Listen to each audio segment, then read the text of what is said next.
You want to do this? Oh, yeah. Okay.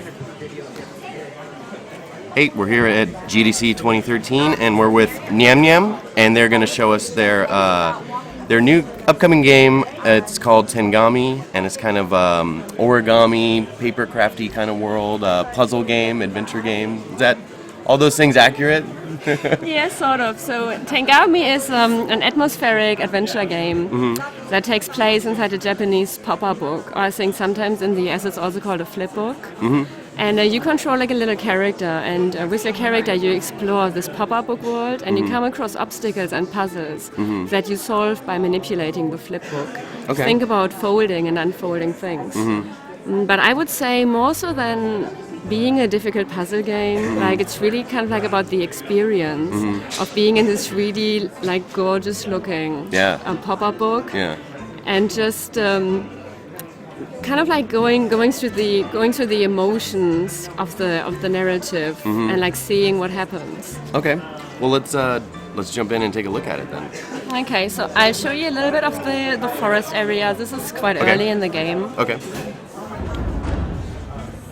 And so the game starts like you're just presented with a book. And you can open it by just gently swiping your finger across the screen. And it pops right up. Yeah. And so I'm not going to explain too much about what you see at the moment, because this is something to do with the story of the narrative that we want to keep a little bit secret. Okay, no spoilers. Exactly, spoiler free. So it looks like it lets you know where you can interact with the game with the little highlighting. Exactly. Whenever you see a glow in the pop-up book, that means that you can interact with the world, that you can manipulate it. Oh, wow. And here in a moment, like you'll see that your character comes alive, and then we can start and go on our adventure. The visuals in this are so cool. Yeah, we really like spend a lot of time to find a paper craft style that is like sophisticated and for more mature audience, because a lot of the paper craft games that you see, they do kind of like basically more for kids, like a real kiddie style. And we wanted something, like I said, that is like minimalistic but still, striking and beautiful. Yeah. And you probably just saw that it's just double tap at the moment to say where you want the character to go. And so we're just going on our exploration. Wow. This looks, I had a build of this a while back, and I think it was an older build, because this one looks, it looks a lot better. I mean, it's really nice looking now. Yeah. And it looked good before, so. Now, this is really something like that we spend like a lot of, like, of course, we spend a lot of time working on everything. But I think the visuals with this one, because we found this kind of art style like that no other game has done before. Right. And we just really want to execute on this as well as possible. And so we're coming across this river, and it looks like you can't cross it. Right.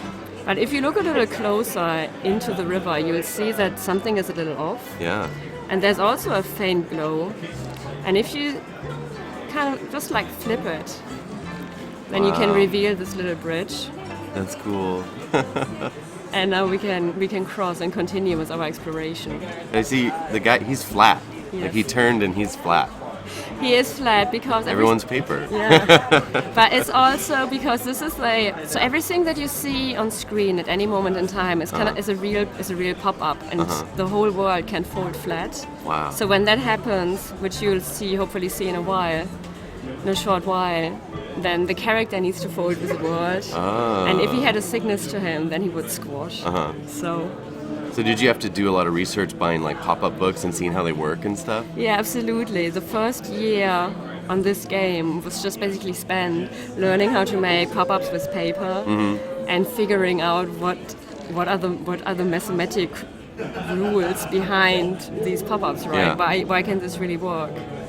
And so we're coming across the staircase, and you can probably see in the background this little glow, and that shows it's a portal where we can go deeper into the book, into the story.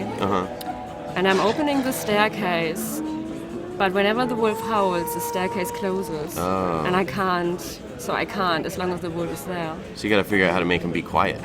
Exactly, yeah. So luckily the wolf's following me, so I'll just keep going a little bit and see where it takes me.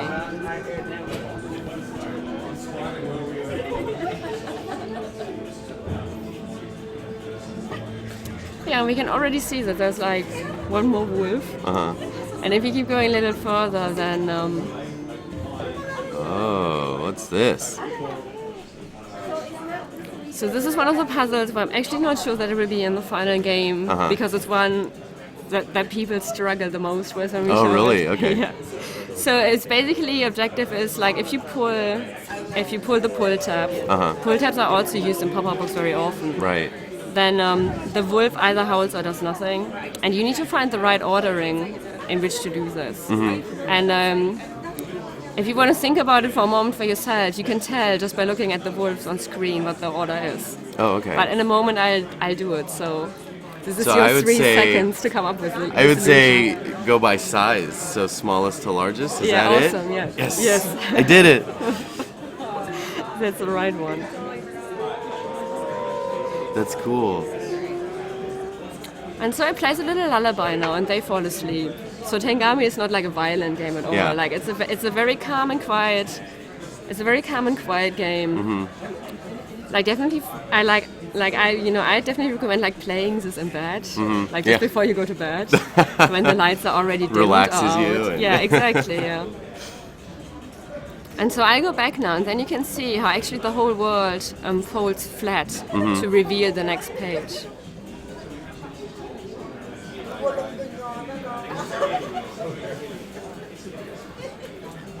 Cool. So now we're back at the stairs. Yeah, now I can open them. I can go up. Maybe.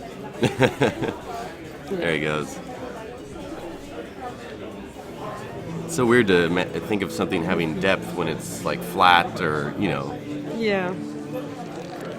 Oh, okay. Whoa.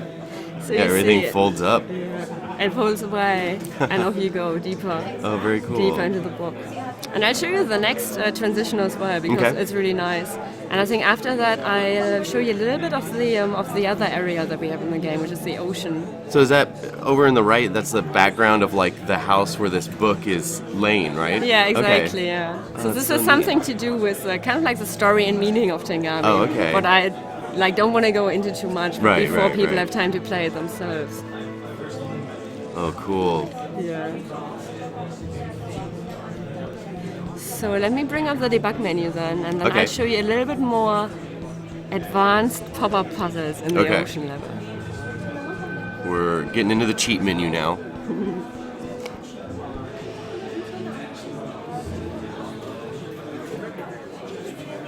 And is this still part of the forest? No, so the game is going to have like 3 chapters or 3 levels that are Uh-huh. all in different areas. And what I just showed you was the nighttime forest, and this is kind of like a coastal setting. And we just showed this for the first time a few days ago at PAX East. Oh, cool. So this is the first time it's ever captured on video. So as you can see again, so we are kind of like at this cliff, Yeah. and it just seems there's water. But as you already noticed, so there's a glow and there's like a card lying. So I'm opening this up, Wow. and I get this kind of this rock structure, and I see 2 portals in it. Yeah, so you have a choice. Exactly, yeah. So it's kind of like a labyrinth or maze, where you travel with your character through the flips, through the folds, Wow. to make it here to what you see on the right side. I get nervous when you flip the page and you're going to squish him. But he's flat. He'll He's be all flat, right. it's okay. Wow, that's so cool how it folds up.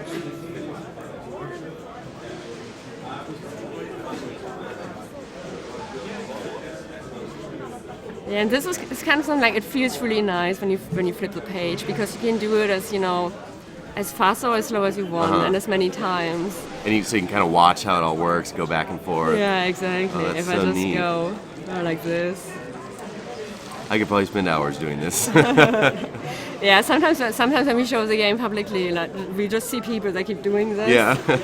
And after a while, like I start asking, is there something wrong with the game? Like, do you need some help? But they're like, no. They're just I playing. just really like flipping. Yeah.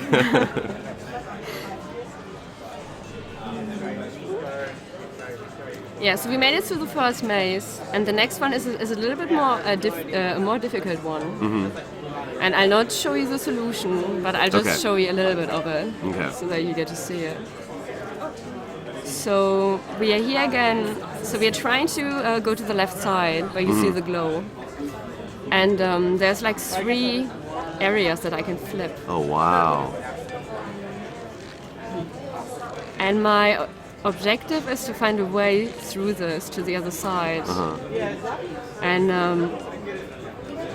so when I go here, so in this one he can't fold with the page. You can't fold them up. Yeah, in this one. And so I'm lining this up, and now I can go up here into the center. Oh wow! And then this makes another pass, and so it's basically like a labyrinth. Yeah. That takes place in the. This is the demo effect. Yeah. Sometimes you get stuck. Where they carry their glitches, and it's really satisfying and a lot of fun. Like just to do this flipping up and It's down. just so neat. Yeah. Cool. So, when you looking to get this thing out? I know you've been working on it for a couple of years now, right? Yeah, so we've been working on this for 2 years now. Like really, the first year was just dedicated to figuring out like how do you make pop-ups, and like what kind of game can you actually make that takes place in a pop-up book or uses pop-up as a game mechanic, and like we really hope that it's coming out this summer, like August. August time? Yeah, it's been a really long project already. Yeah. So. Wow. Okay. Oh, well, it looks awesome, and I think everyone's going to be looking forward to this coming out sometime this summer. So thank you very much for showing it off. Thank you.